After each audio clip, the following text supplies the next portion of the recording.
Jain students आज का ये जो क्लास है ये कई तथ्यों से मिलकर बना है। कौन-कौन? तो आप देखिए आज की क्लास में आप भारतीय संसद के बारे में जानेंगे कि इसमें सीटें कैसी-कैसी, कहाँ-कहाँ, कौन-कौन सी सीटें बँटवारा हुई है। और साथ में आज आपको मंत्रिपरिषद और मंत्रिमंडल के जो डिफरेंस हैं इनके बारे में भी जानेंगे। और उसके उपरांत आप कैबिनेट मंत्री, राज्य मंत्री स्वतंत्र प्रभार क्या होता है और उप मंत्री किसे कहते हैं, इनके बारे में जानेंगे। तो स्टूडेंट्स आज थोड़ी-सी वीडियो लंबा होगी लेकिन पूरी चीज़ें क्लियर होंगी, ठीक है? तो चलिए हम शुरू करते हैं पहले भारतीय संसद। तो स्टूडेंट्स भारतीय संसद है क्या?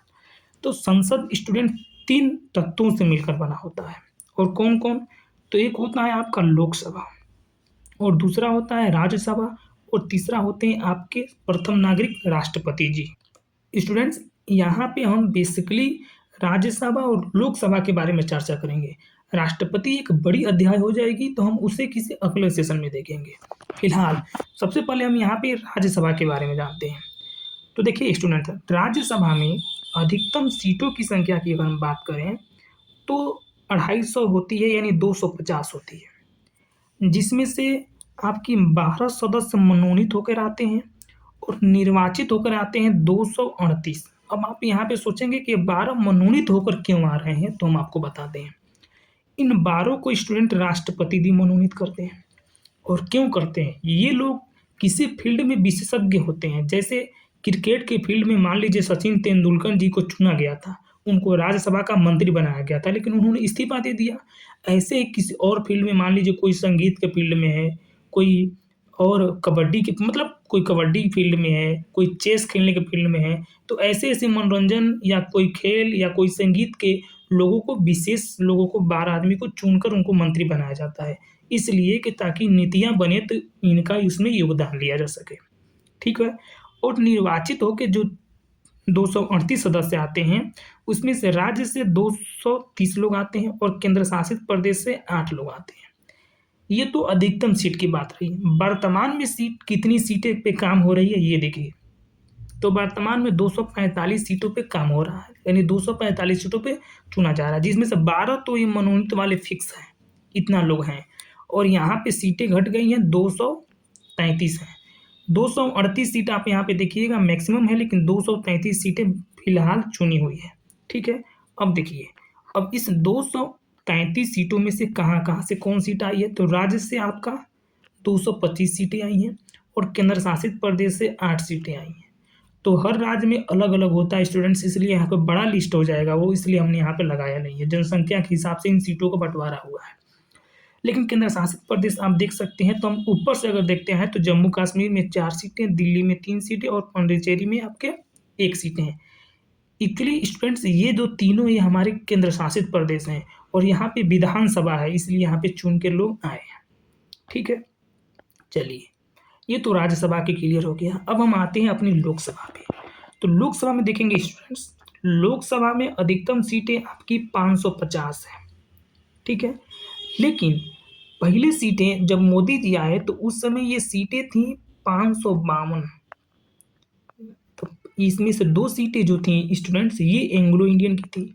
अब एंग्लो इंडियन क्या होते हैं? तो एंग्लो इंडियन स्टूडेंट्स हम उसे कहते हैं कि अगर कोई महिला भारतीय है लेकिन उसके साथ कोई विदेशी पुरुष संबंध बनाया, जैसे यूरोपियन पुरुष कोई संबंध बनाया और उससे कोई बच्चा पैदा हो गया, तो जो बच्चा होता है उसको हम एंग्लो इंडियन कहते हैं। यानी सिंपल सा बात कहें तो पुरुष होगा कोई यूरोपियन और महिला होगी कोई इंडियन, उनके द्वारा जो संतान उत्पन्न होगा उन्हें हम एंग्लो इंडियन कहते हैं। मोदी जी ने इसको खत्म कर दिया।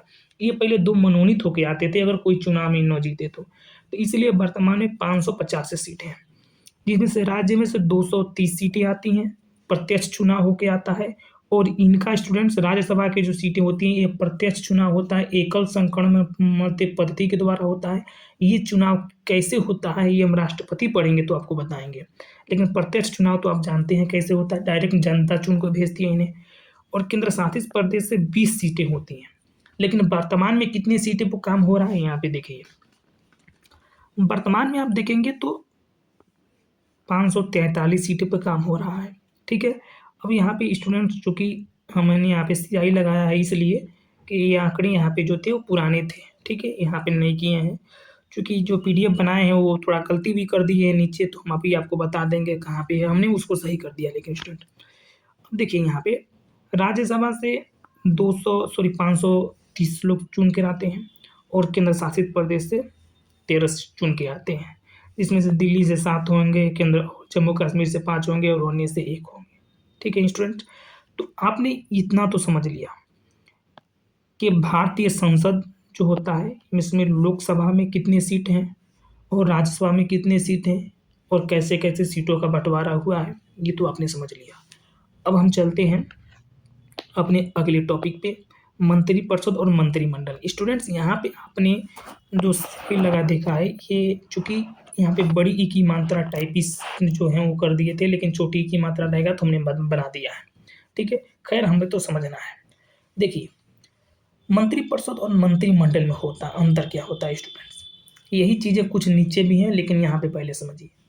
देखिए जो हमारा भारतीय संसद है स्टूडेंट्स, तो हमने आपको क्या बताया कि भारतीय संसद में यहाँ पे देखेंगे राज्य से 530 लोग चुन के आ रहे हैं और केंद्र शासित प्रदेश से 13 लोग आ रहे हैं, यानी पूरा 543 लोग आ रहे हैं। ठीक है, और 543 लोग आ रहे हैं और सरकार उनकी बनती है जिनकी आधा से अधिक एक वोट होती है, यानी हम 572 मान लें, सॉरी 272 मान लें हम, तो जिनकी मतलब 272 जिनके पास बहुमत होता है वो लोग सरकार बना लेते हैं। तो होता क्या था स्टूडेंट्स कि गठबंधन की सरकारें बहुत पहले से हमारे देश में शुरू हो गई, करीब जब इमरजेंसी लगा था उसके उपरांत से। तो हुआ क्या कि जो मंत्री गठबंधन के थ्रू किसी दल में मिलते थे वो सोचते थे कि हम मंत्री ही बन जाएं। ठीक है, तो पहले तो अब मान लीजिए 500 अगर 272 सीट लेकर कोई दल है जो कि सत्ता में बैठ गई, अब 272 लोग मंत्री बन जाएंगे तो उनका खर्चा उठाना, उनकी वित्तीय बोझ तो काफ़ी ब्रॉड हो जाएगा ना स्टूडेंट्स। इसलिए सुप्रीम कोर्ट में केस हुआ एक, और उसके बाद से एक निर्णय आया जिसमें निर्णय में की मतलब हुआ निर्णय में जो सॉल्यूशन हुआ वह हुआ कि पूरे मंत्रिमंडल का पूरे जो मंत्री हैं उनमें से 15% ही लोग मंत्री बनेंगे। ठीक है, तो अब होता है क्या, देखिए मंत्रिपरिषद स्टूडेंट जो होती है वो एक बड़ी अवधारणा, हम यह कह सकते हैं। यहाँ पे एक डायग्राम से समझिएगा स्टूडेंट्स। मंत्रिपरिषद जो है मान लीजिए मंत्रिपरिषद इतनी बड़ी है, ठीक है, और मंत्रिमंडल इतनी बड़ी है, यानी मंत्रिपरिषद में मंत्रिमंडल आ जाता है। कैसे, आप समझिए, जो आपके 272 लोग होते हैं ये पूरे मंत्रिपरिषद कहलाएंगे कि ये लोग मंत्री, और इनका हेड कौन होता है, प्रधानमंत्री जी। मंत्रिपरिषद का हेड कौन होता है, प्रधानमंत्री जी। अब उनमें से कुछ मंत्रियों को चुना जाता है जो मेन मंत्री होते हैं, और मेन मंत्री कौन कौन होते हैं, जैसे कि गृह मंत्री, रेलवे मंत्री, रक्षा मंत्री, ये लोग होते हैं जो कि मेन मंत्री होते हैं। उन्हें हम बोलते हैं कैबिनेट मंत्री। उन्हें हम क्या बोलते हैं, कैबिनेट मंत्री। तो केवल कैबिनेट मंत्रियों को अगर मिला दिया जाता है स्टूडेंट्स, तो वे मिलकर हमारे हो जाते हैं मंत्रिमंडल, बस केवल हो जाते हैं मंत्रिमंडल। यानी कैबिनेट मंत्री को केवल मिला दिया जाए तो हमारा मंत्रिमंडल हो जाता है। सबसे ज़्यादा कौन होता है, मंत्रिपरिषद, और मंत्रियों का सबसे हेड कौन होता है, प्रधानमंत्री, और प्रधानमंत्री के नीचे जो होते हैं एक स्टेप, उनको बोला जाता है कैबिनेट मंत्री। जैसे आपको बताएं रक्षा मंत्री आपके राजनाथ सिंह, गृह मंत्री आपके अमित सिंह, ऐसे जो लोग हैं तो ये लोग कैबिनेट मंत्री हैं। कैबिनेट मंत्री को झुंड को मिला दिया जाता है तो बनता है मंत्रिमंडल। ठीक है, अब देखिए मंत्रिमंडल चूंकि बड़ी बड़ी चीज़ें हैं ये भी, तो मंत्रिमंडल अब देखा गया कि इस तरह तो मानिए मंत्री कम ही लोग बन पा रहे थे। ठीक है, और मंत्री लोग कह रहे थे कि अगर हमें मंत्री नहीं बनाएंगे आप लोग तो हम अपना समर्थन खींच लेंगे और आपका सरकार गिर जाएगा। इसलिए मंत्री जो कैबिनेट मंत्री है इनकी और सुरक्षा के लिए, इनकी और मतलब सहायता के लिए बना दिया गया राज्य मंत्री। तो जो मंत्री हमारे होते हैं कैबिनेट मंत्री, इनसे एक स्टेप नीचे होते हैं राज्य मंत्री। ठीक होते हैं राज्य मंत्री। राज्य मंत्री अपना सब सामान जुटिया कर देते हैं, मतलब कोई डॉक्यूमेंट्स कैबिनेट मंत्री आप देता है प्रधानमंत्री को, और प्रधानमंत्री उसे मंत्री परिषद में रखवाता है, और इस पे चर्चा विचर्चा होती है, और संसद तो अलग होती है, ठीक है।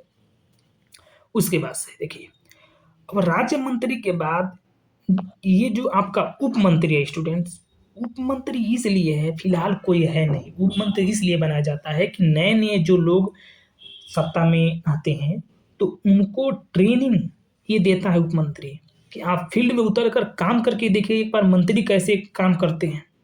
तो एक बार उनके लिए उप मंत्री का पद बनाया जाता है। हालांकि उप मंत्री कुछ करते नहीं हैं, ये फिलहाल बस समझिए कि एक मंत्री मतलब बना दिया गया है, ठीक है।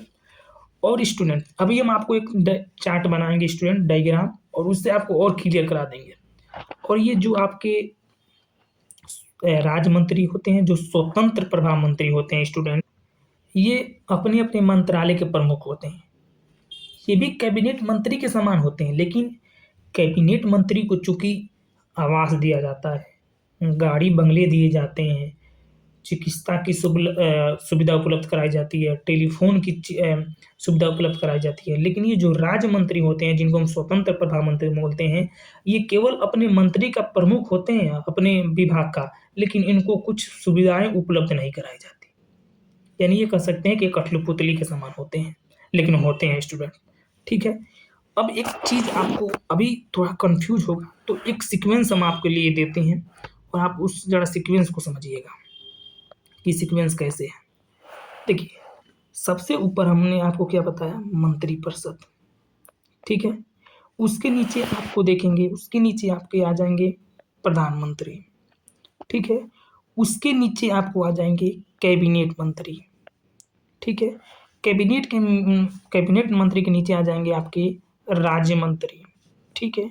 और राज्य मंत्री के नीचे आपके आ जाएंगे उप मंत्री, और कैबिनेट के बगल में ही आपके जो हम बताए हैं राज्य मंत्री स्वतंत्र प्रभार, जो राज्य मंत्री हैं स्वतंत्र प्रभार हम आपको बताएं, ये हैं जो जो जिनको हम बताए हैं कि ये कैबिनेट मंत्री के सम्मुख होते हैं। इनको भी एक मतलब विभाग का हेड माना जाता है, लेकिन इनको वो सुविधा नहीं मिलती जो कैबिनेट मंत्री को मिलती है। तो स्टूडेंट्स, उम्मीद है कि आप समझे होंगे कि मंत्रिपरिषद, प्रधानमंत्री, कैबिनेट मंत्री, और उसके बाद से एक उनके नीचे आते हैं, उनके सहायता करने के लिए यहाँ पे क्या है, राज्य मंत्री और उप मंत्री। सॉरी, यहाँ पे थोड़ी गलती हो गई, अब ध्यान दीजिएगा। नहीं, सही है, राज्य मंत्री सही है, राज्य मंत्री और उप मंत्री। तो उम्मीद है स्टूडेंट्स कि आपने समझा होगा। फिर मिलेंगे किसी अगले सेशन में हम, तब तक के लिए धन्यवाद।